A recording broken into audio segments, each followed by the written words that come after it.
A judge's ruling gives high schoolers and other children a chance to get back on the field.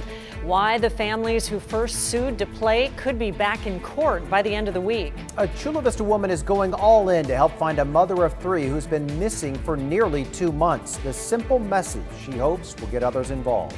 And in a story that's positively San Diego, Camp Pendleton Marine shares the bond that he has forged with a North County family after saving their baby from a burning car. ABC 10 News at 6 starts now. High schools and youth sports organizations are seizing an opportunity to get back on the field again. This comes after a judge ruled late Friday that youth sports can resume despite state guidance to the contrary. Good evening. I'm Kimberly Hunt. And I'm Steve Atkinson. Our ABC 10 News anchor Vanessa Van Hefty reveals why the San Diego families who went to court the first time say they might have to do it again. Sophia Truscott of Mount Carmel High School is a multi-sport athlete competing in CrossFit, water polo, and she holds a school record for the 100-meter hurdles. It has been so stressful because trying to find a way to work out and trying to find a way to have that social interaction has been so taxing. She hopes to compete in college, so being sidelined was a big blow. She's been staying conditioned for the return of sports that is now set to happen. I was so excited. I immediately texted half of all my water polo and track friends saying, hey, season is happening. I'm still riding high. A huge victory for Scripps Ranch football coach and father, Marlon Gardnera. A Superior Court judge issued a court order allowing high school and youth sports to resume as long as they follow the same COVID-19 protocols as college and professional athletes. Gardnera's son was one of 2 local high school athletes who filed a lawsuit against the county and state. So the idea that we had to ask politicians for permission to relieve our kids of the restrictions that they've been under for 11 months still seems absurd to me. Governor Newsom says counties must have a COVID-19 adjusted daily case rate at or below 14 per 100,000 residents for sports. San Diego County had a rate of 22.2 per 100,000 last week. This week, we are projected to be closer to 14.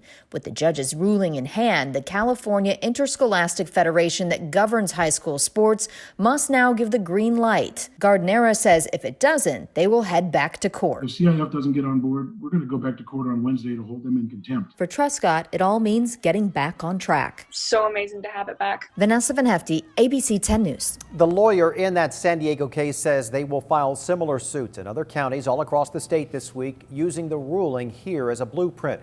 We reached out to the CIF for comment. We are waiting to hear back. The county also reported its smallest increase in daily COVID cases in 3 months today. There were 321 new cases, accounting for just 3% of all tests reported.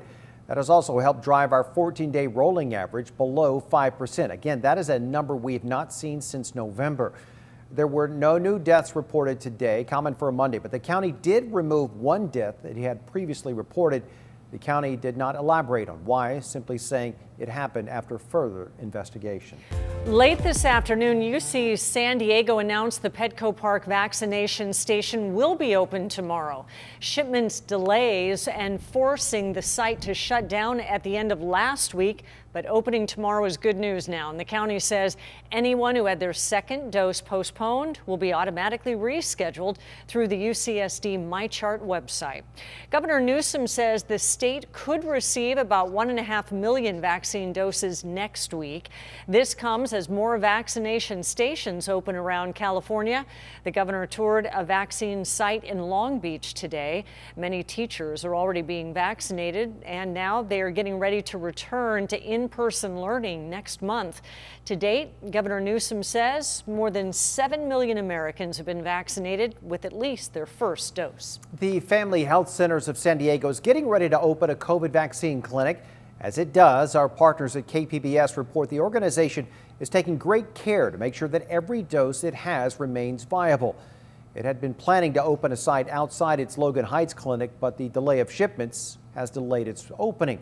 The organization says its pharmaceutical-grade freezer is key to keeping the doses from spoiling.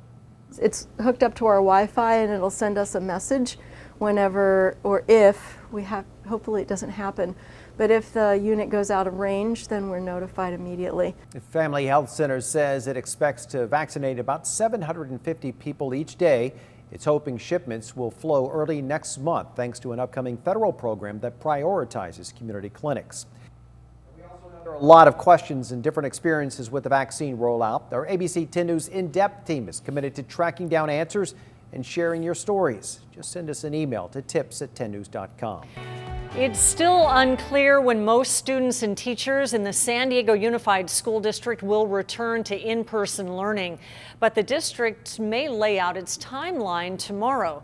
The district had been planning a return to the classroom in January before cases surged and hospitals reached capacity. And now it's possible that in-person learning won't resume until the fall.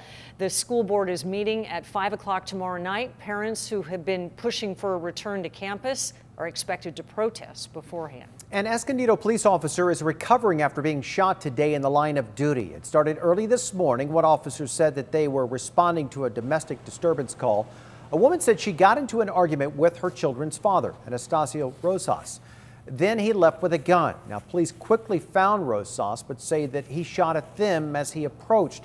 A sergeant was hit in his left buttock and was taken to the hospital. He has since been released. He doesn't want any attention on himself. He just wants to heal and come back to work. Rosas disappeared after that shooting, leading to an hours-long manhunt through Escondido. A tip led officers to a vacant apartment where a gunshot was heard. Officers found him inside. They say that he shot and killed himself. As family hopes for any sign of a missing Chula Vista mother, another woman hopes her artistic skills can help in the search. As ABC 10 News reporter Rena Nakano explained, she is hoping that complete strangers join in the cause. Maribel Hernandez says chalk art and rock art give her and her children a much-needed break from all the screens. Just to get them out of the house and get them in the yard and not playing on the video game so much. So it's a little fun activity we do. She started the hobby a few years ago when she saw a little painted rock outside a Chula Vista grocery store. It made her smile. You can either keep the rock or you can decide to hide it again, and then they encourage you to do more drawings. Hernandez and her family created these over the holidays, and a few weeks later, she learned about fellow Chula Vistan Maya Millete's disappearance. The story inspired Hernandez to pick up a paintbrush. I just did a rainbow because that's like, to me, is a symbol of hope, and so I put her name on it. Hernandez does not know Millete personally, but she says they share a lot of things in common. I just feel a connection to her because I'm a mother. We're the same age. And I just feel like what happened to her could have been me, could have been any other person. Hernandez is now calling for others to join her in painting rocks for Maya and leaving them along hikes and parks. I feel like if her children see these rocks in the neighborhood, like maybe bring some hope. And also for all the people that are out there helping to look for Maya, so maybe a little form of encouragement. She says the goal is for people not only to notice the rocks, but also to always keep Maya Millete on our minds. I don't consider myself an artist. I think anybody can do it. When I find a rock, it kind of brings like joy and it brings a smile to people's face. So I'm hoping this will also do the same. Rena Nakano, ABC 10 News. Maya Millete was last seen with her husband and 3 children on January 7th at their Chula Vista home. The family of a man who died after an incident with sheriff's deputies is now suing the department. A year ago, deputies responded to a call of a man acting erratically and blocking traffic in Vista. His name was Joseph Jimenez. Deputies used a carotid restraint and Jimenez lost consciousness. He died just a few days later. The DA's office ruled the death accidental. Jimenez's family disagrees. They're now suing the sheriff's department, the county, Vista, and the deputy accused them of excessive force. Border Patrol agents hauled in more than 100 pounds of meth and cocaine during 2 different traffic stops in the North County last week. Agents say they stopped a driver off the 15 near Rainbow Thursday afternoon, and the driver got out ready to be handcuffed. They say he told them there were drugs in the car and more in his home in El Cajon. Agents say they found 21 pounds of meth between the locations. That same day, agents pulled over a different driver on the 5 near San Clemente. They say a canine sniffed out more than 80 pounds of cocaine in a hidden compartment. The drivers in both incidents were arrested. The San Diego District Attorney has launched a new effort to protect the rights of San Diego workers and prevent employers from taking advantage of their staff. We've established this dedicated unit because we won't allow the hardworking families being bullied out of their hard-earned monies. DA Summer Stephan unveiled her office's new Workplace Justice Unit today. She says the goal is to make sure that employers know that wage theft is no different than any other form of theft. Stephan also says that stealing from employees harms other businesses because it amounts to unfair competition. A military helicopter made a hard landing in the Los Penasquitos Natural Preserve near Torrey Pines this afternoon. Our 10 News breaking news tracker was on scene while Sky 10 flew overhead. A spokesperson for the 3rd Marine Aircraft Wing says that it was a precautionary emergency landing. They did not say why the helicopter needed to make that landing or whether it was damaged. The helicopter is stationed at Camp Pendleton. It's operated by the 3rd Wing at Miramar.